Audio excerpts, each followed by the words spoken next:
ಕನ್ನಡ ಪ್ರೇಮಿ ಅಂತ ಒಂದು, ಮತ್ತು ಸ್ಫುಟವಾಗಿ ಕನ್ನಡವನ್ನು ಮಾತನಾಡಬಲ್ಲ ಕೆಲವೇ ನಟರಲ್ಲಿ ಒಬ್ಬ ಅಂತಲೂ ಹೇಳಬಹುದು. ಅವರ ಆ ಕನ್ನಡದ ಮಾತಿನಲ್ಲಿ ಸ್ಫುಟತೆ ಒಂದೇ ಅಲ್ಲ, ಮಾಧುರ್ಯ ಕೂಡ ಇದೆ. ಕೇಳಿಸ್ಕೋಬೇಕು ಅನಿಸುತ್ತೆ. ಅಷ್ಟು ಸುಂದರವಾದ ಭಾಷೆಯನ್ನು ಅಷ್ಟು ಸುಂದರವಾದ ಶೈಲಿಯಲ್ಲಿ ಮಾತಾಡ್ತಾರೆ ಶಚೀಂದ್ರ ಪ್ರಸಾದ್. ಇಷ್ಟರ ಮೇಲೆ ಕಾಲೇಜು ದಿನಗಳಿಂದಲೇ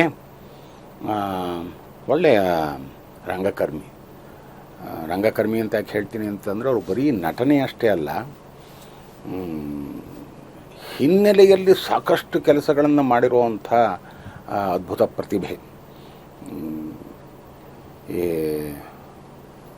ರಂಗಭೂಮಿಯಲ್ಲಿ ನೇಪಥ್ಯದಲ್ಲಿ ಕೆಲಸ ಮಾಡೋರು ಬಹಳ ಕಡಿಮೆ ಇದ್ದ ಸಮಯದಲ್ಲಿ ದಿನಗಳಲ್ಲಿ ಇವರು ನಟನೆಯನ್ನು ಬಿಟ್ಟು ಅಥವಾ ನಟನೆಯನ್ನು ಕಡಿಮೆ ಮಾಡಿಕೊಂಡು ನೇಪಥ್ಯದಲ್ಲಿ ಹೆಚ್ಚಿನ ಕೆಲಸ ಮಾಡಿದಂಥ ಮನುಷ್ಯ.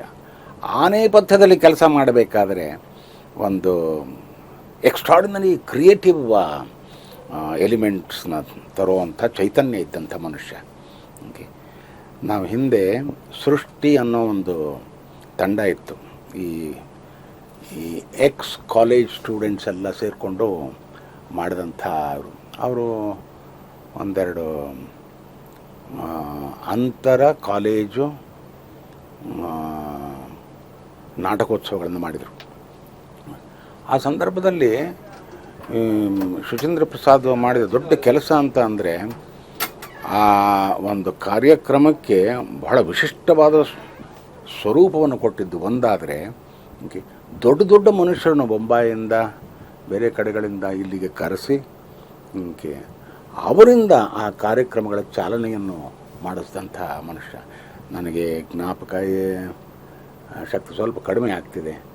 ಅವರು ಅಮರೀಶ್ ಪುರಿ ಅವರನ್ನು ಒಂದು ಸಾರಿ ಕರೆಸಿದ ಜ್ಞಾಪಕ ಇದೆ ನನಗೆ.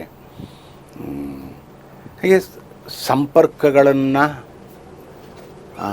ಬೆಳೆಸ್ತಾರೆ, ಒಬ್ರಿಗೊಬ್ಬರಿಗೆ ಸೇತುವೆ ಕಟ್ತಾರೆ, 10 ಜನರನ್ನು ಕೂಡಿಸಿ ವೈವಿಧ್ಯಮಯವಾದ ಕೆಲಸಗಳನ್ನು ಮಾಡೋ ಒಂದು ದೊಡ್ಡ ಶಕ್ತಿ ಇದೆ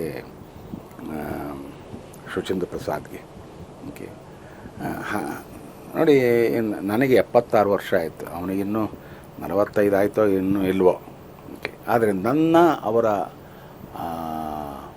ಸಂಬಂಧ ಇದೆಯಲ್ಲ, ಅದು ಆತ್ಮೀಯ ಸ್ನೇಹಿತರಿಗಿಂತ ಬಹಳ ದೊಡ್ಡದು. ಈ ಆತ್ಮೀಯ ನೆಲೆಯಲ್ಲಿ ಕೆಲಸವಿದ್ದಾಗ ಮಾತ್ರ ಸಂಪರ್ಕ ಅಲ್ಲ, ಸಂಪರ್ಕಕ್ಕೋಸ್ಕರ ಸಂಪರ್ಕ ಇಟ್ಕೊಂಡಂಥ ಕೆಲವರು ಮಿತ್ರರಲ್ಲಿ ಶಚೀಂದ್ರ ಪ್ರಸಾದ್ ಕೂಡ ಒಬ್ಬರು.